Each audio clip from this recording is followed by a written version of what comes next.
Welcome to the show, guys. Got an exciting small and short episode here for you. We're talking about three players that are guaranteed for sure going to decline for fantasy football 2022. I'm going to dive into these three players and tell you why I genuinely think a decline is imminent. And these players are going to be drafted really high. I'm talking like first round, maybe one may slip to the second round, which I'm going to mention. But these three players are guaranteed to decline. I'm going to explain why and why you should possibly avoid them. But again, that's up to you guys to make that final decision. So three players guaranteed for sure going to decline right here on this show. Before we get into this, guys, head on over to manscaped.com. I use their trimmers. I use their shampoo. I use their body wash. Use promo code SHOWERLION20. Save yourself 20% on some amazing products by manscaped.com. SHOWERLION20 is the code. Go treat yourself. Skin safe technology. And again, I love their shampoo, body wash. Just put that in your shower. You'll be very happy and stay fresh with their Manscaped Lawnmower 4.0 and 3.0 trimmers. Amazing products. Manscaped.com, SHOWERLION20. Love the product, okay? Let's get in the show.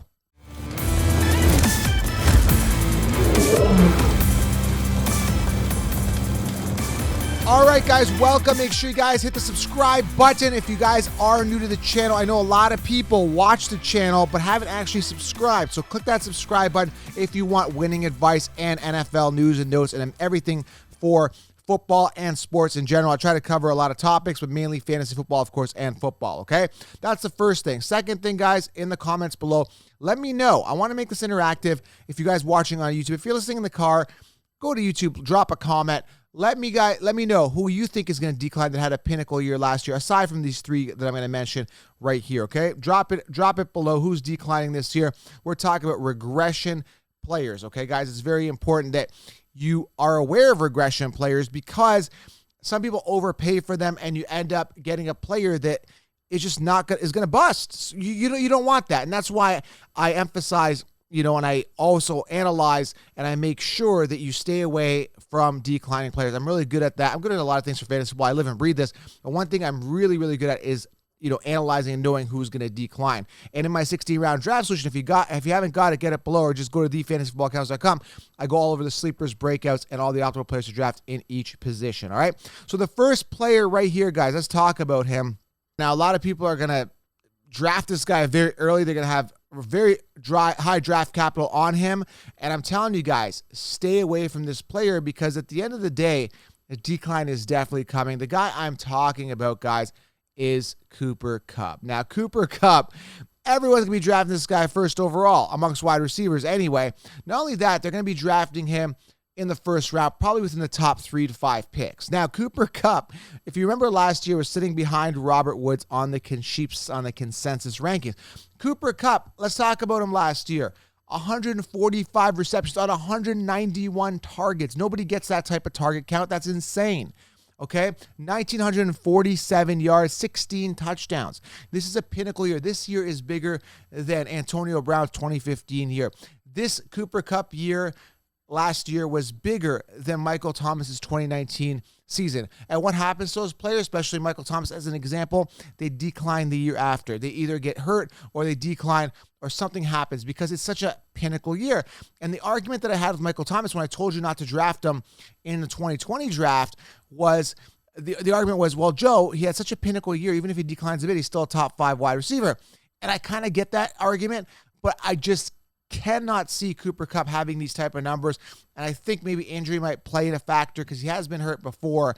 I mean, he is relatively durable, but he has been hurt before.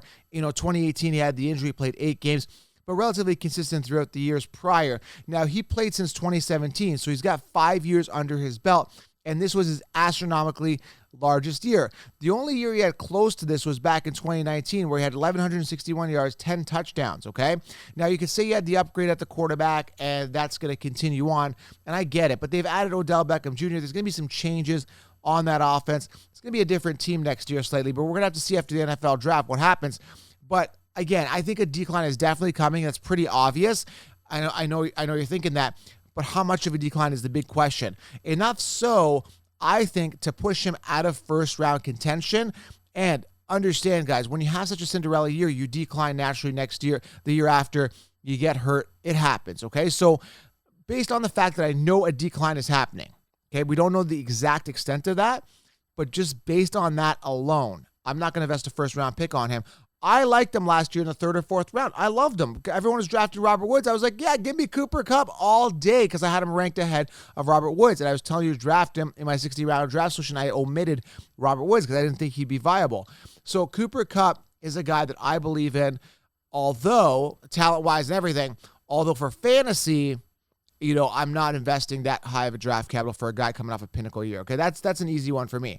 The second guy here is Deebo Samuel. Okay, very, very simple one for me.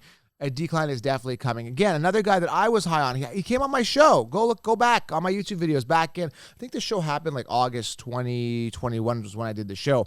But Deebo Samuel is a guy that is 100% going to decline. This is a guy that they had last year. The mainstream had Ayuk ahead of him, which is absolutely crazy. All right. Deebo Samuel was obviously the more talented of the wide receivers, and he finished with astronomically good numbers, 338.96 PPR. Fantasy numbers, where he's saying, well, Joe, that's great. Now he's a top wide receiver, and the mainstream are going to put him on top. They're going to put him about top 5 amongst wide receivers. But you have to look at the whole scenario. Deebo Samuel had himself 8. Let me count this again.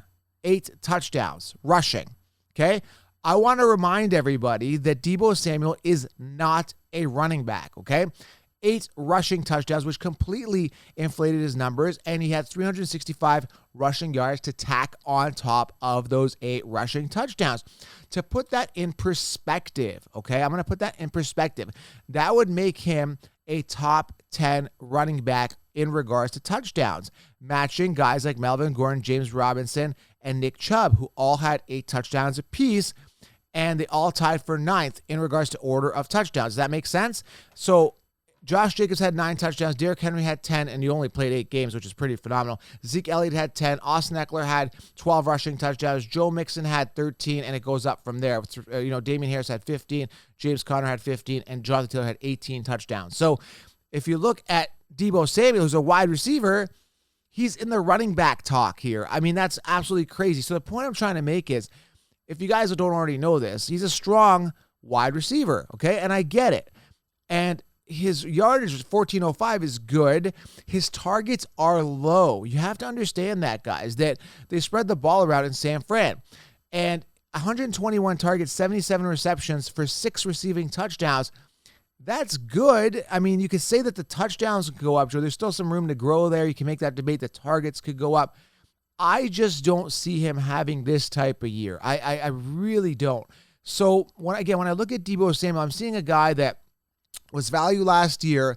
Everyone was sleeping on him. They had Ayuk ahead of him, and now he is on top because he finished well last year. And for that reason alone, I'm staying away. Pinnacle year coming down, and I'm just not investing an early draft capital on him. Now, I also want to make a note here that Elijah Mitchell played 11 games. Let me repeat this, okay? Elijah Mitchell played 11 games. If he's coming back next season, he's going to come back healthy. He should play the full season.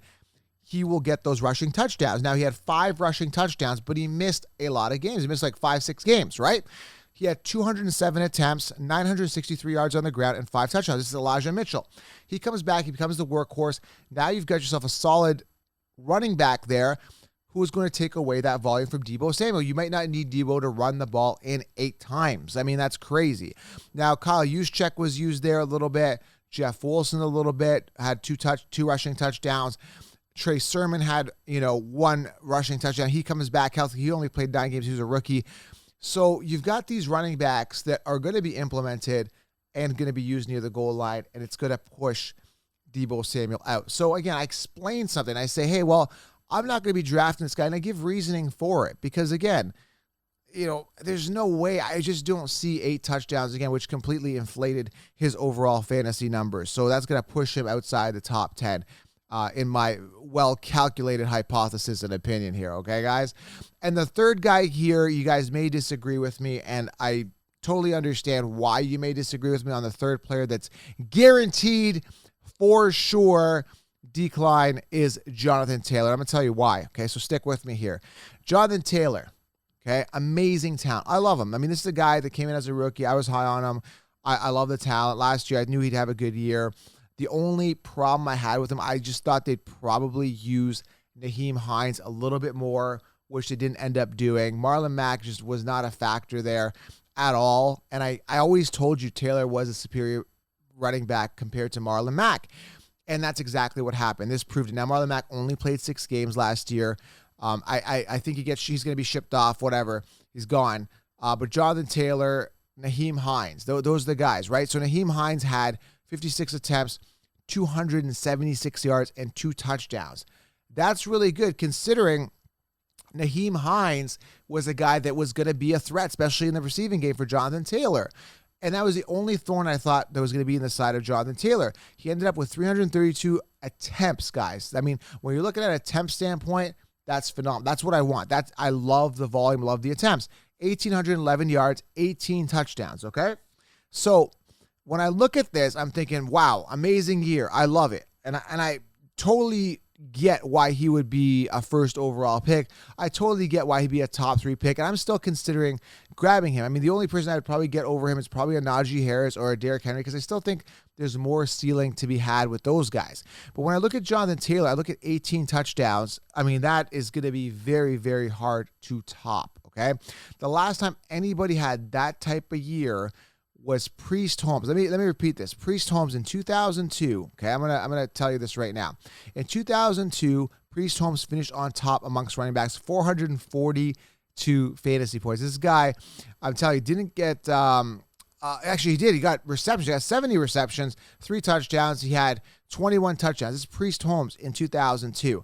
He was pretty much the only running back to repeat back-to-back pinnacle seasons, because he did it again in 2003. And he had 1,400 rushing yards, 27 touchdowns, and 445 fantasy points. The only guy to repeat back-to-back amazing pinnacle years on that type of magnitude. I mean, this is crazy. Am I reading this right? 27 touchdowns, Priest Holmes. That is absolutely insane, okay? So when you look at a guy like Priest Holmes, you're not going to see that again with Jonathan Taylor. It is going to be very, very hard for a guy to have back-to-back pinnacle seasons the way Priest Holmes did in 2002, 2003. He played for, I think he played for KC at the time, by the way. Go look him up, okay? Go look up Priest Holmes' stats. Jonathan Taylor is not going to do that. I just don't see it. And another thing is, when you look at Carson Wentz, he's probably not going to be on the Colts next year. They probably need a quarterback that's going to throw the ball more, and they probably need some receiving options. They don't have a lot of good receiving options. Hilton's over the hill, and Michael Pittman, I don't know if he's the true wide receiver 1. So you look at an offense, good O-line, they need a good quarterback in place there. They need somebody that can air the ball, get the ball down the field. Wentz just didn't do it. They relied heavily on the run game, which gave, Jonathan Taylor a lot more volume. So that, you factor in the fact that there's a natural decline, you factor in the fact that, the quarterback wasn't good, wasn't throwing the ball, relied heavily on him. You take a look at all variables, including possible injury as well. So a decline is definitely happening for Taylor. And, historically and statistically, you have not seen anyone do it other than Priest Holmes back in 2002, 2003. Go look that up. Back-to-back amazing pinnacle seasons as a running back, okay? So Jonathan Taylor, do you draft him? I still say yes. Am I going to draft him? I'd probably go for Henry, who's due for a bounce back, and Najee Harris, who I still think hasn't even cracked, his ceiling at all. I think hasn't scratched the surface. Again, with Najee, he's got his own issues with quarterback. We've got to figure that out. With Big Ben gone, I don't know if the receptions are going to be there, but I definitely think the volume is going to be there for Najee Harris. But again, just to recap this, I got to say, there's guaranteed a decline here with Jonathan Taylor. I don't see it any other way. History shows me, what goes up must come down. His, attempts were crazy. I mean, 300 plus attempts. It happens, and I get it, but I don't see it. I don't see it in the future for Jonathan Taylor to have 332 attempts again next year, okay? Najee Harris, who was a workhorse running back last year, who got all the volume, pretty much was on the field the whole time, had 307 attempts, okay? Derrick Henry's that type of attempt guy, but he's a rare breed as well. So there you have it, guys. Those are 3 players that are naturally going to regress, for sure and guaranteed going to go down there for you. Let me know in the comments below what you guys think and who you think is going to decline this year. And there's more. Those are just 3 I want to bring out to you and explain why. All right, guys, if you're new to the channel, subscribe and get the 16-round draft solution at thefantasyfootballaccounts.com. I'm out.